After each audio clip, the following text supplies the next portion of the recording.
আমি আর ব্যথা সহ্য করতে পারছি না বাবু, আমাকে এবার ছাড়ুন। আজকের ভিডিও পুরো দেখলে আপনার পিচকারি থেকে জল বেরিয়ে পড়বে।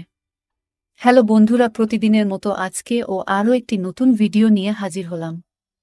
আজকে যে ঘটনাটি বলবো 1 বছর আগের ঘটনা। তখন আমরা সবে ট্রান্সফার হয়ে মুম্বাইতে এসেছি। কয়েক মাস আমরা মকরপুরায় থাকার পর তারসালি বলে একটা জায়গায় থাকি। আমি একজন খাঁটি বাঙালি, আমার বয়স 40 বছর, আর আমার বুড় বয়স 30 বছর। কাজের খাতিরে কলকাতার বাইরে থাকতে হয়। আমাদের 2টি সন্তান, একটা ছেলে আর একটা মেয়ে। বিগত কয়েক মাস ধরে আমার বউ নানান রোগে জর্জরিত। শুরু হলো শ্রোণী প্রদাহজনক রোগ দিয়ে, আর তারপর পেটে ব্যথা। অনেক অন্ত্রবিদ, কোলোনস্কোপি এবং এন্ডোস্কোপির মতো অনেক পরীক্ষা নিরীক্ষা করার পর তার চিকিৎসা শুরু হয়। কিন্তু কয়েক মাস পর পিঠে ব্যথা শুরু হলো স্লিপ ডিস্কের জন্য।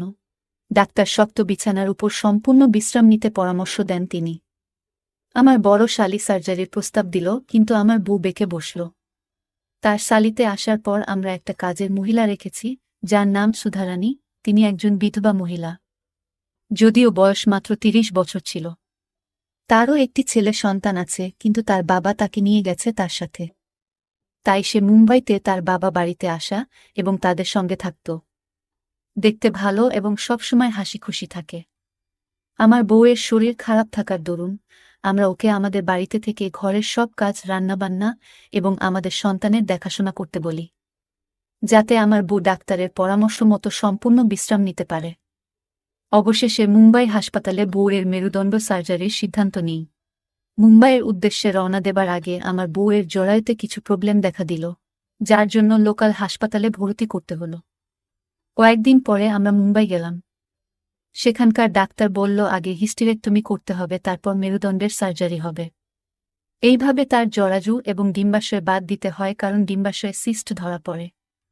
আমার স্ত্রীর বড় বোনকে আমাদের অবর্তমানে বাড়ির খেয়াল রাখার জন্য তাকে ডেকে পাঠালাম। প্রায় 3 মাস ধরে চলল আমার বউ এর নানান অপারেশন আর 3 মাস বিশ্রাম। আমরা বাড়ি ফেরার পর আমার বড় শালী তার নিজের বাড়ি চলে যায়, আর তাই বাড়ির সমস্ত কাজের দায়িত্ব এসে পড়ল সুধারানীর উপর। আমি প্রায়ই তার দিকে লক্ষ্য রাখতাম। সুধারানী সুন্দরভাবে পরিহিত এবং খুব পরিষ্কার পরিচ্ছন্ন। সবসময় মাথায় ঘোমটা দিয়ে থাকত, আর কখনো মুখ তুলে আমার দিকে তাকায়নি। আমার বউ তাকে পছন্দ করত, আর আমার 2 সন্তানও সুধারানীর সাথে বেশ মিশে গেছে। বউ এর জরায়ু এবং ডিম্বাশয় বাদ দেওয়াতে তার তুস্রাবে ব্যাঘাত ঘটল এবং সেক্সের প্রতি তার ইচ্ছা বা উৎসাহ কমতে লাগল। আমার স্ত্রীর সাধারণ স্বাস্থ্য ধীরে ধীরে এখন ভালো হতে লাগল, কিন্তু কোনো ভারী কাজ করার ক্ষমতা ছিল না। দুর্ভাগ্যবশত মেরুদণ্ডের সার্জারির দরুন তার কর্মক্ষমতাও হ্রাস পায়। কিন্তু আমার দৈহিক চাহিদা দিনকে দিন বাড়তে থাকে। এই বয়সে নারী সঙ্গ না পেলে কি পুরুষ মানুষের চলে? নিজের ভাগ্যকে দোষ দেয়া ছাড়া আর কোনো উপায় ছিল না। অবশেষে সেই ঘটনা বহুল দিনটি এলো। একদিন সকালে সুধারানী আমার বউয়ের কাছে 3-4 দিনের ছুটি চাইল, গ্রামে বিয়ে খেতে যাবে বলে। বউ নিরুপায় হয়ে ছুটি দিল তাকে একটা শর্তে, যাতে 4 দিনের বেশি না হয়। অফিসে যাবার জন্য আমি লিফটে করে নামতেই সুধারানীর সাথে দেখা। আমাকে দেখে আমার কাছে এসে বলে যে তার কিছু কথা আছে আমার সাথে। আমি কিছুটা অবাক হলাম, কারণ এত মাস ধরে আমাদের বাড়িতে কাজ করছে, কিন্তু কোনো দিন আমার সাথে কথা বলেনি। আমার পেছন পেছন আমার গাড়ির সামনে এসে আমায় বলল যে তার কিছু নতুন শাড়ি আর জামাকাপড় কেনার আছে তার সেই গ্রামের বিয়ে বাড়ির জন্য। তাই যদি আমি তাকে সুরাটে নিয়ে যাই, কারণ সে কারোর মুখে শুনেছে যে সুরাটের শাড়ি আর জামাকাপড় অনেক সস্তা মুম্বাই থেকে। আর এও বলল যে সে আমার বউয়ের কাছ থেকে পুরান শাড়িও পেয়েছে, কিন্তু লজ্জায় সে নতুন শাড়ি বা টাকা পয়সার কথা বলতে পারেনি। আর তাই যদি কিছু টাকা লাগে আমায় তাকে ধার হিসাবে দিতে, মাসে মাসে শোধ করে দেবে। আমি ভেবে চিনতে বলবো বলে তাকে বিদায় দিলাম, আর সেও আমাকে ধন্যবাদ জানিয়ে চলে গেল। সারাদিন শুধু ভাবলাম কি করব, তার অনুরোধ রাখা ঠিক হবে কিনা। আমাদের বাড়ির প্রতি তার কর্তব্যবোধ এবং অবদান অনেক। আমার বউকে নিজের দিদির মতন দেখাশোনা করে, এমনকি আমার 2 সন্তানও খুশি তাকে পেয়ে। যদি কাজ ছেড়ে চলে যায় তাহলে খুব মুশকিলে পড়ে যাব, আর ওর মতো আর একজন পাওয়া দুষ্কর ব্যাপার। এসব ভেবে সুধারানীর প্রস্তাবে রাজি হয়ে গেলাম। পরের দিন সকালে, মানে শুক্রবার, যখন আমার বউ স্নান করতে গেল, আমি সুধারানীকে বলে দিলাম যে আজ বিকেলে আমরা বের হব সুরাটের জন্য। শুনে খুশি হয়ে সুধারানী চোখের ইশারায় ধন্যবাদ বলে দিল।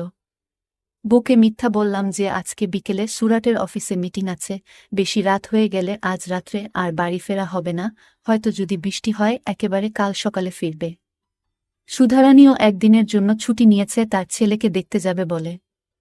আর আমিও থাকব না, তাই অসুবিধা সত্ত্বেও আমার বউ আমার অফিসের কথা ভেবে রাজি হয়ে গেল। সুধারানীকেও আটকাতে পারছে না, যেহেতু সে বলেছে যে তার ছেলের খুব শরীর খারাপ, জ্বরে ছটফট করছে। যাই হোক, অফিস শেষ করে বাড়িতে এসে বউ এর সঙ্গে দেখা করে এক কাপ চা খেয়ে সুরাটের জন্য বেরিয়ে পড়লাম। সুধারানী আমি বাড়ি আসার অনেক আগেই ছুটি নিয়ে চলে গেছে। আমি তাকে ঠিক 7টার সময় বাস স্টপে দাঁড়াতে বলেছিলাম। কথামতো সেখানে গিয়ে তাকে এদিক ওদিক দেখা শুরু করলাম, কিন্তু নজরে পড়ল না ঠিক। কালো শিফন শাড়ি, স্লিভলেস ব্লাউজ পরা এক মহিলা আমার দিকে এগিয়ে আসছে। প্রথমে আমি ঠিক তাকে চিনতে পারিনি। এই কি সে আমাদের বাড়ির কাজের মেয়ে সুধারানী? আমার চিন্তার অবসান ঘটিয়ে গাড়ির দরজা খুলে আমার গাড়িতে সামনের সিটই উঠে এসে বসল। আমি ওর দিকে তাকিয়েই রইলাম। মুখে মেকআপ আর ঠোঁটে হালকা লিপস্টিক লাগিয়েছে। যাই হোক, চারিদিক মেঘাচ্ছন্ন অন্ধকার হয়ে আসছে, তাই হাই স্পিডে গাড়ি চালাতে শুরু করলাম। গাড়ির জানলা খোলা থাকার জন্য হাওয়ার জোরে সুধারানী চোখ বন্ধ করে আছে, আর তার শাড়ির আঁচল খুলে নিচে পড়ে গেছে। রাস্তায় মনোযোগ করাটা বেশ কঠিন হয়ে পড়ল। কোনো রকম করে কোনো মতে গন্তব্যস্থানে পৌঁছালাম। তখন প্রায় 9টা বেজে গেছে। কি করতে হবে আমি তা মনে মনে ঠিক করে নিলাম। আমার মাথায় একটা আইডিয়া এলো। এখন সেই পথেই হাঁটতে হবে, আর যেইভাবেই হোক আজ সুধারানীর সাথে আমার চাহিদা মেটাতে হবে। আমার চোখে তাকে যেন আরও আকর্ষণীয় লাগে, তার জন্য সে যত দামি ড্রেস কিনতে চায় তাকে কিনে দেব আজ। যেভাবেই হোক ওকে আজ বাগে আনতে হবে। একটা বড় দোকানে ঢুকলাম। সেলসম্যানকে বললাম কয়েকটা রোজকার ঘরে পরার মতো শাড়ি আর অনুষ্ঠান বাড়িতে পরার মতো শাড়ি দেখাতে। আমি নিজে পছন্দ করে রোজ ঘরে পরার মতো 5টা শাড়ি আর অনুষ্ঠান বাড়িতে পরার মতো 3টে শাড়ি কিনে দিলাম। আরেকটা দোকানে গিয়ে শাড়ি ম্যাচ করে সায়া কিনলাম। সুধারানী আমার কেনাকাটার বহর দেখে হকচকিয়ে গেল এবং বারে বারে জানতে চাইল মোট কত টাকা খরচা হলো। আমি কিছু না বলে তাকে একটা ইমিটেশনের দোকানে নিয়ে গিয়ে শাড়ি ম্যাচ করে কয়েক জোড়া চুড়িও কিনে দিলাম। বলতে ভুলে গেছি, ওকে 2টি নাইটিও কিনে দিয়েছি রাত্রে ঘরে পরার জন্য। ভাবলাম একটা ঘড়ি ও জুতো কিনে দিই, তারপর ঠিক করলাম এবারের মতো এইটুকুই থাক, পরের বারে ওগুলো কিনে দেব। আজ যদি কাজ হাসিল হয় আবার তো আসতে হবে। কেনাকাটা করতে করতে রাত 10টা বেজে গেল, আর এদিকে বৃষ্টি থামার নাম নেই। আমি তাই সুধারানীকে জানিয়ে দিলাম এত রাতে এই বৃষ্টিতে গাড়ি চালিয়ে বাড়ি ফেরা মুশকিল, তাই আজ রাতটা আমাদের হোটেলে কাটাতে হবে। প্রথমে ইতস্তত করলেও পরে রাজি হয়ে যায় সুধারানী। স্টেশনের কাছে একটা নামি দামি হোটেলে গিয়ে উঠলাম। জীবনে এত বড় বাড়ি বা হোটেলে সুধারানী কোনো দিন ঢোকেনি। হোটেলের রুমে ঢুকে আমরা দুজনে একে একে স্নান সেরে নিলাম। তাকে কাছে পাওয়ার জন্য আমার অস্থিরতা বাড়তে থাকল, কিন্তু কোনো মতে নিজেকে সামলে রাখলাম। রাতে হালকা খাবার খেয়ে আমরা নিজেদের ঘরে ফিরে এলাম। আমাদের রুমটা বেশ বড়, বিশাল বড় খাট একটা সোফা সেট আর টিভি, ফ্রিজ দুটোই আছে। সুধারানী আমার কিনে দেওয়া জামাকাপড় ও শাড়ি দেখতে ব্যস্ত। সবটা ড্রেস দেখে খুশি সুধারানী, এত সব কিছু কিনে দেবার জন্য আমায় ধন্যবাদ জানালো সুধারানী।